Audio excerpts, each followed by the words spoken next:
Hi everybody, this is Marianne Andreazza from her studio, and today I thought I would show you how to paint an impressionistic lilac. These are how I painted the lilacs in my project in the Dynasty Designers Painted Creations Volume 1. I am going to use a surface similar to what I did for the Welcome Spring project, and I want you to just enjoy. We are not going to paint we're going to paint strokes, but we're not going to base coat, shade, and highlight every single stroke. So that's what Impressionism is. We're going to end up with something that looks like a lilac and in the shape of a lilac. So let's look at our palette. For our leaves, I'm going to base coat in avocado, I'm going to highlight in olive green, and I'm going to shade in teal green. For the flower itself, I'm going to use dioxazine purple as the first layer and our shadow. I'm going to use purple pizzazz, and then our highlight is going to be with orchid, and we're actually going to add some white for the fourth step. Our branches are going to be burnt umber and titanium white, and our little tiny centers of those lilacs are going to be moon yellow. I am using glazing medium, so we can get some transparent flowers, and if you look at the pattern, you'll see a T on transparent on some of the items, and that means they're transparent. So transparent means I'm going to use glaze with it. So I think it'd be good to cover that in this video. Let's talk about the brushes a little bit. I put several sizes of brushes in the book, but always use the brushes that are comfortable for you. I have a round and I have two flat brushes. Most of these are black gold. The ones that are not in the black gold series at Dynasty are the Eye of the Tiger. I like the Eye of the Tiger to do shading and highlighting. I didn't so much dry this one. I prefer this brush to be dry, so that's how I dry a brush. And I use the base coat. I use the black gold for a base coated leaf. I do leaf veins with a Tenno script liner. If you don't have a script liner, a regular liner will work. And then these three brushes are filberts of different sizes and a flat. Some people prefer to do this with flat, and sometimes I do, so I thought I would pull those brushes. Again, I took an Eye of the Tiger number 4 because I like the way the brush holds up. If you look at the number 4 versus in the Eye of the Tiger versus the black gold, sometimes this has the Eye of the Tiger has a little bit more snap, and sometimes I don't need the snap, so I use the longer bristle brush. Alrighty, so let's start by painting just one little branch. So over here I have burnt umber. Looks kind of black on the screen, but I'm going to mix it with a little white, and I'm not going to mix it till it's some color of light tan. I have both of those colors in my brush. I'm going to start in the corner. I don't pattern anything. I probably should at times, but I'm going to roll this brush to a nice tip, and I can do that because this brush holds a lot of paint. And then when I do a branch, I'm going to cross over and roll my brush. Maybe this needs to be a little darker, and roll my brush to a nice tip. Also with branches, I like to cross over and create little secondary branches, for lack of anything else we'll call them. Okay, and we may or may not see these as we paint our lilac, but I'm going to put the lilac, the main lilac, on over here, and I'm going to put the secondary one here just to separate them for now. On the cluster in the book, you'll notice that they're close together. So that's all I'm going to do for that, and we're going to start building the lilac right now. So the first thing I'm going to do is I'm going to take my filbert, and I want the one with the shortest bristles right now. And I am not going to paint it with a pattern. I'm going to paint this flower in shapes. The general shape of the lilac I'm going to establish with this color. We know it's got a thicker bottom than it has a top. I was going to say fatter, but not. Okay, and I'm just going to build. I'm not even making these shapes defined. I just want to get some paint on, some undercoat on this flower. We're going to add more, of course. And this brush may be a little too the bristles may be a little too firm for what I want, but I'm going to make it work. So the Eye of the Tiger line and the black gold line, I use both of them interchangeably. Okay, so notice I kind of have a little Christmas tree shape going on. Lilacs are there's only a few of the little buds up on the top. Luckily, living in Southern California, I do have a lilac bush. It didn't do much for me this year because we weren't that cold this winter, but last year it was gorgeous. So that's all I'm going to do to establish the shape of that flower. And now I'm going, and so this will be our primary. What I want to do is show you how to start the lilacs that don't have as much importance. So we're going to do the same thing, same kind of shape. I put glaze in my brush, and what that makes the paint transparent. And so as I put some background 4-petal or 3-petal flowers, or just random petals, because they don't all face each other, face front for petals. They are at different stages of how they face you. So notice how this one is very much transparent, and that's how I want it. Okay, this is not going to be an important flower. It's going to be behind some of the important ones. Now, if I were doing this, the full painting, I would be putting another full one over it. So this would be a shadow. Okay, and that's pretty much all I'm going to do. I'm going to wipe my brush out. Actually, I'm going to go to the softer bristles and the longer bristles for layer 2, which I'm now just going to deepen. I'm going to add a little bit more paint to my brush, and I'm just going to put another layer in there. And you can see how it's, because I've added more paint, how it's darker than the first layer I put in. It's just that I loaded a lot of paint on that. I don't want this to be totally full. Notice I'm leaving white space. You want to leave white space, because at the end of the day, I want to use this for a shadow, but I don't need the whole thing covered. Same thing with the transparent. I'm going to add another row just for a little bit of depth, and I have maybe a little bit less glaze, a little bit more paint, just to get a stronger color. And I'm not working it too hard. I just want to get some more shadow in there. And when I start getting to be as light as the first coat, I'm going to add more paint. Okay, so I'm pretty much done with that one. You see, this one's darker than this one. This one's always going to be lighter. So let's talk about leaves for a minute. I'm going to base coat my leaves with the number 10 black gold brush. Soft bristles. I'm going to totally load this thing back, front to back. And the reason I'm doing this now is I would like to put a leaf over that lilac and set that behind a little bit. So whenever you use something with a palette board, you always have this groove you have to deal with.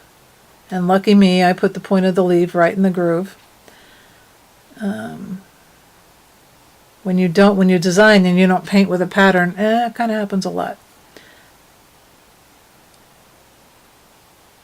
Okay, and now that leaf is going to be a shaded and a highlighted leaf. This next one is going to correspond with the translucent flower. So I'm just going to take this brush that's got a lot of paint in it, and I'm going to load glaze into it. I don't care that I have that purple at the end of the day. It doesn't matter. But I want to set this behind too. Now notice that's transparent. I want it to be transparent because it's not going to be a main leaf. And in reality, it may actually get covered up. So the only other thing I want to do is maybe do another coat on this dark leaf. And it's really not that dry, so I'm getting a little on the dangerous side here, aren't I? Okay, I'm just going to rinse this brush out and set it aside. Now we're going to continue on with the lilacs. I'm going to get into our second color now, which is Purple Pizzazz. Okay, so let's talk a little bit about lighting. I mean, We can decide where that is, but I would think it'd be the right side of this guy and the left side of this one. So that's how I'm going to approach it. I'm going to add another layer, and you see how much lighter and brighter this color is next to the dioxazine purple.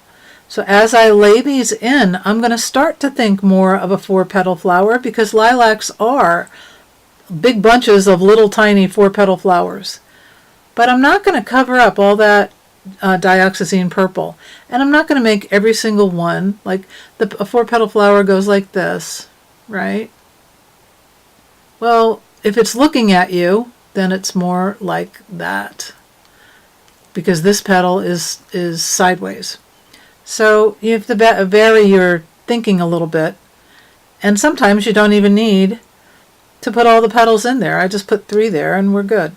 Take some out to the side. Again, I didn't do an entire 3 or 4 petal format there.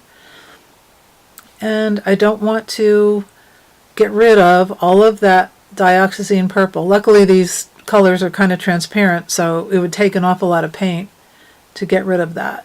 I'm going to put some on the top and then I'm going to stop. I didn't come totally to the edge. I didn't make this bigger like I did over here. This is the lighter side. So now I'm going to take my dirty brush into some glaze, glazing medium actually, and I'm going to do the same thing on this one, and notice how thin and transparent they are. I've already decided this leaf was on top, so I'm not really going to put any there, and that paint's still wet, so I don't want to touch it. Okay, I go kind of fast when I do this. The faster you go, the easier you're going to find it is, because you won't think about it so much. Okay, so don't stress, it's just paint. Alright, and that's all I'm going to do on this transparent one. I want to be very careful that I add enough glaze so this stays glazing medium so that this stays translucent and this one gets opaque. Okay, and as we get to the lighter colors, this orchid does have some white in it. So white will make things opaque, but white will also make things muddy. So I loaded my brush and I'm going to do the same thing, and notice how much lighter I am, but also notice how much smaller I'm working the side of the brush versus working it flat. Because before, my motivation was to just lay down some color. Now I'm getting a little bit more conscious of where I'm putting these strokes and how big they are. I don't want to go all the way out to this other edge, because this is where my light is, that's where my dark is. And I also want to be careful that I'm not doing these things in a pattern. So I'm not thinking so much. And notice that I don't really have centers of flowers in all cases. I have suggestions of centers of flowers, and that's what Impressionism is, suggestions. Okay, so I'm going to do a little bit, and I'm going to stop right there. On the translucent one, I'm going to be very careful that I keep this light and I don't make it look like the flower that's the important flower. I hate calling this an unimportant flower, but that's essentially what it is. So I'm just going to put some dabs in here, maybe pick up some more glaze because it's getting a little bit too dark, and be done with that. Okay, I'm not going to do any more to this translucent one. I am, though, going to go back to my my main lilac, and I'm going to add some white to the orchid. I just want to get a very light color that I can kiss the sides of this flower with a color that's sort of purple, but has more white in it. And when you do this, I said white makes things opaque. So you need to be careful you don't ruin all of that translucent underneath. I'm going to only pick a few places to kiss this bouquet of little flowers so that I have some highlights. I'm not going to forget the top. For the most part, I'm keeping this on the right side. Maybe I want to get lighter when I come down here. And as I set that leaf above or on top of this flower, so I don't want to get into that again. Maybe when I get down here I realize I need a little bit, some hints of that light color, but I don't need a lot. And so this one we're not touching, because remember that is a flower that is in the background. I'm going to rinse my brush out just so I can get the excess paint out of it, and then I'm going to go to my liner brush and Moon Yellow, which you hardly can see here, but Moon Yellow is almost the same color as the chamois I have underneath here. I'm going to dip into it, and the places where I have a suggested center in this flower, I'm going to go ahead and just put a tiny dot in there. Where I don't know what's going on, like right here, I'm going to make it like I do know what's going on. I'm just going to add a center to it, and you can see how it makes things pop. Be careful that you don't get really uniform with your centers, and you don't make all of them big, and you don't, like the uniformity, you're not doing a polka dot dress. Okay, we're just doing some centers to make that flower look a little bit alive. And how I get over here, get over to the left, I'm doing very little bit of that. Okay, and I consider that flower done. I may add some white and go for a few centers in the flower that's not that important, in the transparent flower. I'm only doing a few, and I'm making sure that those dots are very small. But it is enough so that you think, oh my God, there's a flower there. Okay, that's it for the flowers for now. Let's look at the leaf now. One of the things I like to do is shade and highlight in bright colors. And I choose olive green for me to shade.